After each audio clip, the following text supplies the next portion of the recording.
Et bienvenue les amis dans ce nouveau tuto pour Motion Café où on va se baser sur le travail de Orange Zuto. Donc je vous encourage aussi à aller vous abonner à sa chaîne Instagram d'un artiste avec un univers super sympa. Et nous on va essayer de reproduire ce petit effet sur son lettrage. Donc on va pas perdre de temps, on aime quand c'est rapide. Et on va sur After Effects. Alors on crée une nouvelle composition, 30 secondes, 25 images secondes. Et je vais commencer à placer ici mon élément de source, donc sur lequel on va travailler. Je vais placer une lettre de la même façon que Orange Zuto.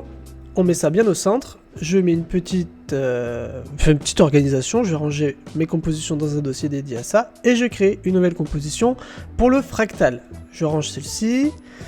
Et je crée un solide sur lequel je vais placer donc l'effet bruit fractal.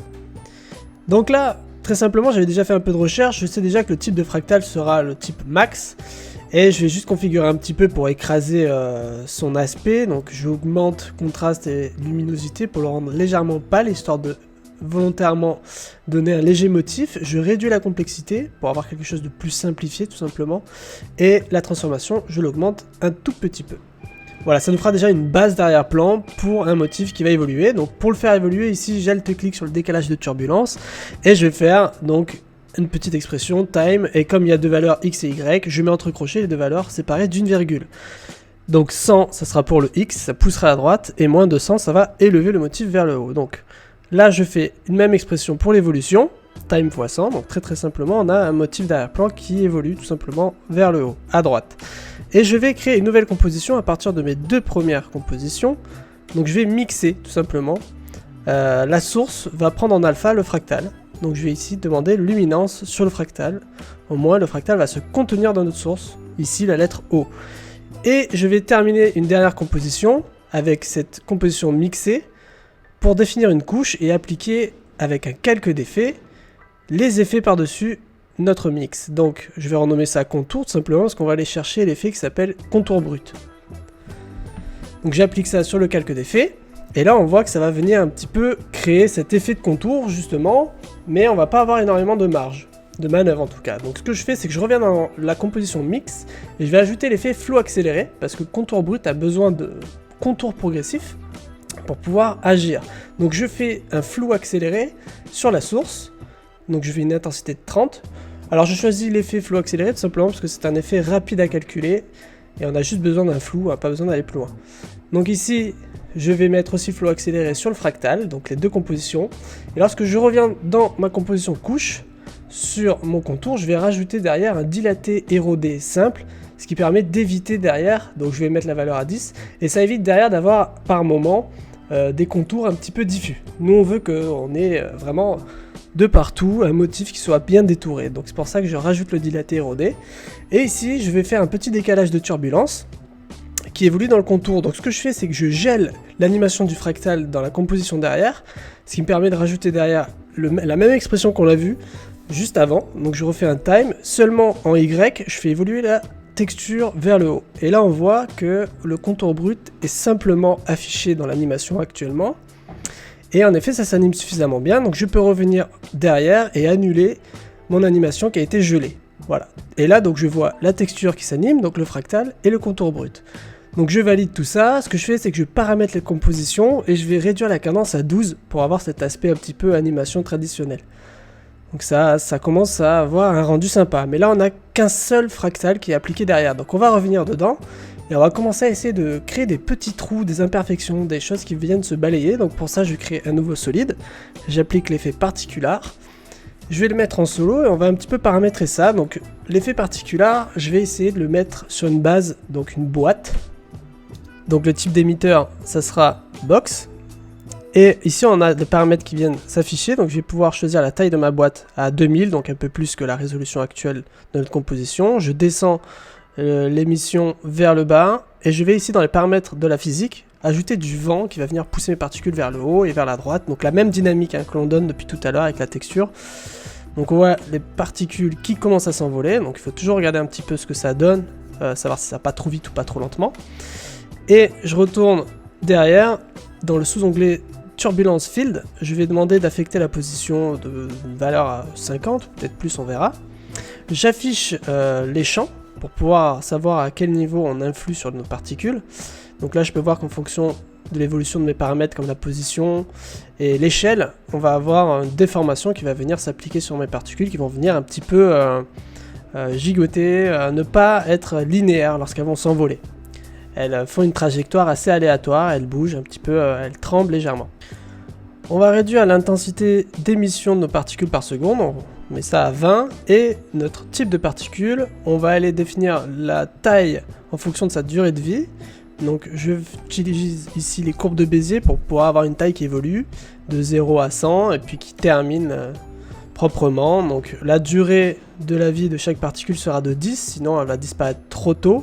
Et on va commencer à influer aussi sur sa taille et son aléatoire dans la taille. Donc l'idée c'est que ça recouvre un petit peu la surface pour que ça vienne trouer un petit peu notre motif actuel. Donc là j'accélère un peu les paramètres parce que je rends dans ma physique une meilleure dynamique. Je réduis encore l'affichage des particules par seconde. Voilà, l'idée c'est vraiment d'affecter les paramètres pour rendre un recouvrement assez intéressant. Donc je vais mettre maintenant une particule en noir, parce que l'idée c'est que ça supprime le blanc. Et là si je reviens derrière, on voit qu'on a des billes qui viennent un petit peu traverser notre texture comme ça. Donc ça peut rendre évidemment de la matière intéressante, un aspect un peu plus bubble, liquide.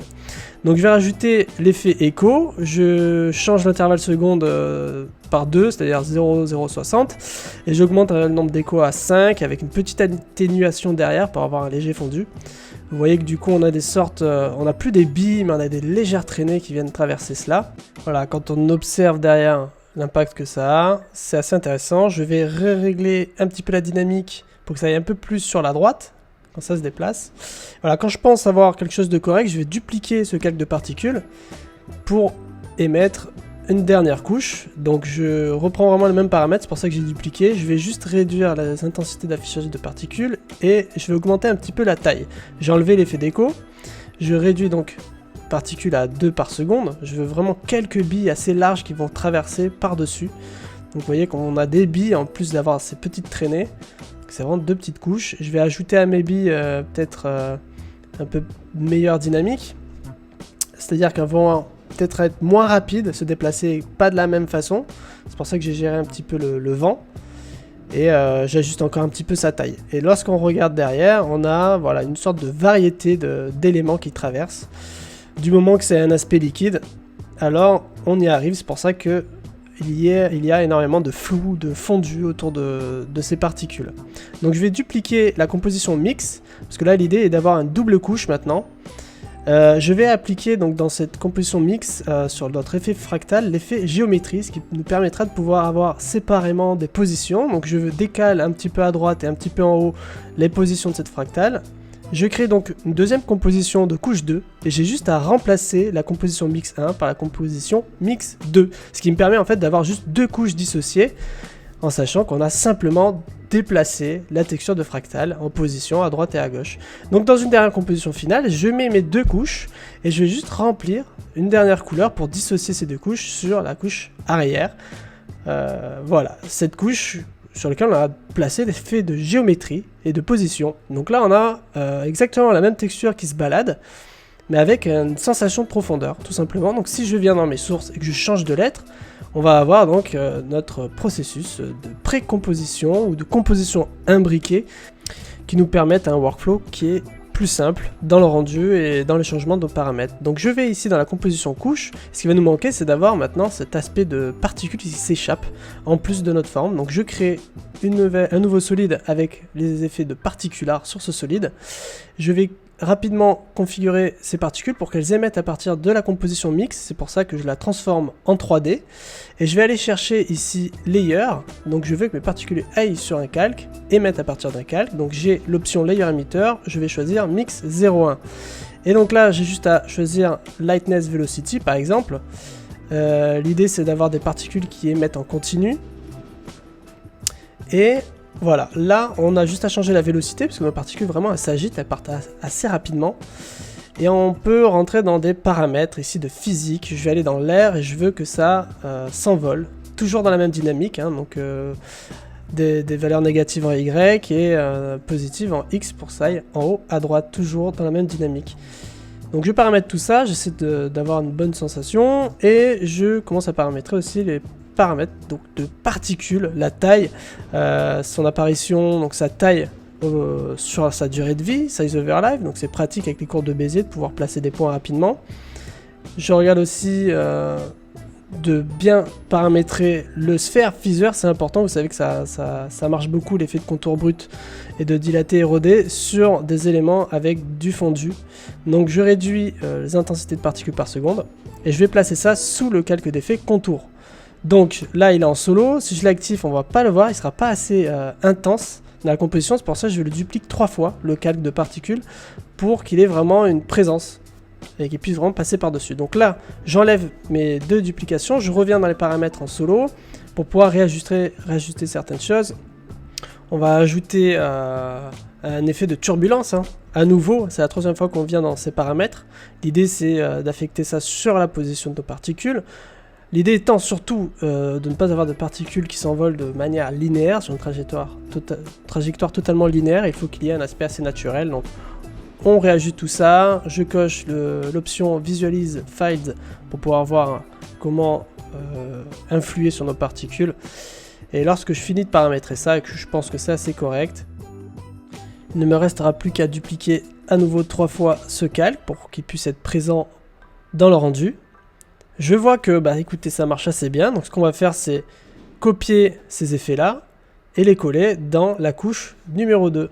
Donc pour réattribuer ça, donc là je colle les 3 calques, mais je me rends compte qu'en fait on va juste reparamétrer un seul calque, donc je supprime 2 calques ici, et je mets en 3D le mix 2, donc la composition mix 2, et je vais aller le chercher dans les layers émetteurs, sur mes particules, derrière mix 2, voilà, donc les paramètres reviennent, on a la couche 2 qui est paramétrée, et si je vais derrière, donc je le duplique 3 fois, n'oublions pas, et je vais derrière dans la composition finale, on a donc nos 2 couches qui agissent correctement et qui ont maintenant reçu ces effets de particules qui s'envolent. Donc si je change n'importe quoi, derrière je mets la lettre B dans la source, eh bien on va avoir tous nos effets procéduraux, on va dire, qui vont s'appliquer sur notre lettre derrière. Donc voilà, il ne reste plus qu'à ajouter vos couleurs. Donc ici j'ai choisi celle-ci, 3 couleurs assez simples, et on a trouvé notre petit rendu très simplement.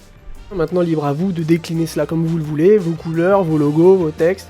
Voilà, donc laissez place à votre feeling. Vous pouvez télécharger le projet sur le site Motion Café et rejoindre le forum, rejoindre la page Facebook officielle, mais aussi le groupe officiel pour partager encore vos créations, vos réels, tout ça. N'hésitez pas à liker cette vidéo si ça vous a plu, ça nous encourage, nous en tout cas. Merci de nous suivre de jour en jour et à très bientôt pour un prochain tuto, un prochain contenu.